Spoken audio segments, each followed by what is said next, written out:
First up right now at 5:30, an I-team investigation. Thousands will take to the skies with Thanksgiving now about 2 weeks away. But before you board that airplane, there is some startling information about the water. Oh, yes. The I-team's Matthew Campbell has a breakdown of the germiest airlines and what you can do to stay healthy this holiday season. Now, when you think of places where germs can breed on an airplane, you may be thinking about the cramped space or that recycled air. But a new concern has emerged for passengers. It's the water.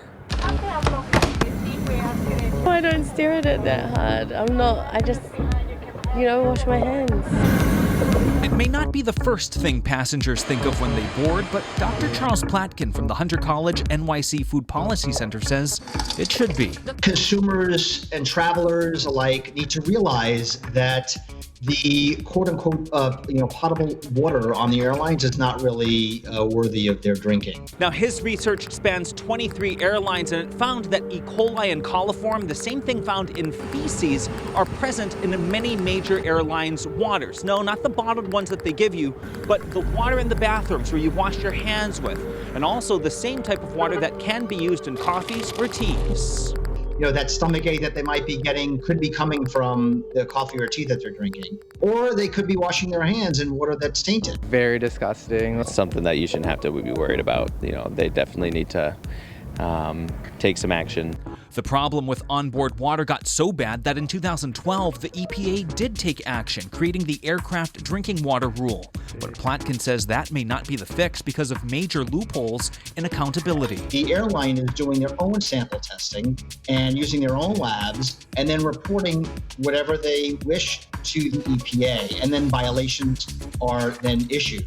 So over the course of 7 years, Platkin pulled the data from the EPA that the airline self-reported and ranked airlines on a score of 1 to 5, 1 being the lowest. Here are the rankings of all domestic airlines that fly out of Bradley.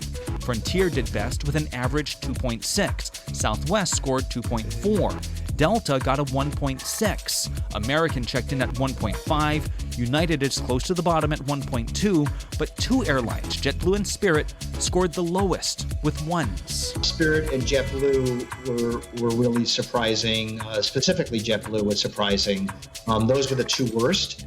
The I-team reached out to both. A JetBlue spokesperson writes, "The study doesn't fairly reflect the airline's commitment to water quality," writing, quote, "The study looks back to 2012, but over the past 3 years, JetBlue has worked to achieve water quality that has produced few violations under the latest EPA aircraft drinking water rule regulations."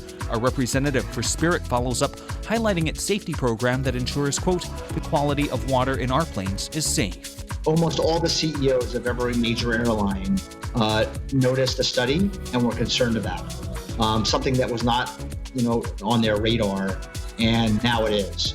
Now it's on your radar. Platkin advises simply don't order coffee or tea and don't wash your hands. Use sanitizer instead. Yeah, I always carry sanitizer anyways. And I use sanitizer after I go to the bathroom. I'm more of a soda kind of guy on the plane anyways. And you may have questions about that ice in your soda. Dr. Platkin says the ice is brought in from a different source, so no worries there. Alaska and Allegiant, those two airlines were the best in this study, but unfortunately they don't fly out of Bradley. For a full list of all the airlines in this report, you can find it on the Channel 3 app. For now, for the I-team, Matthew Campbell, Channel 3 News.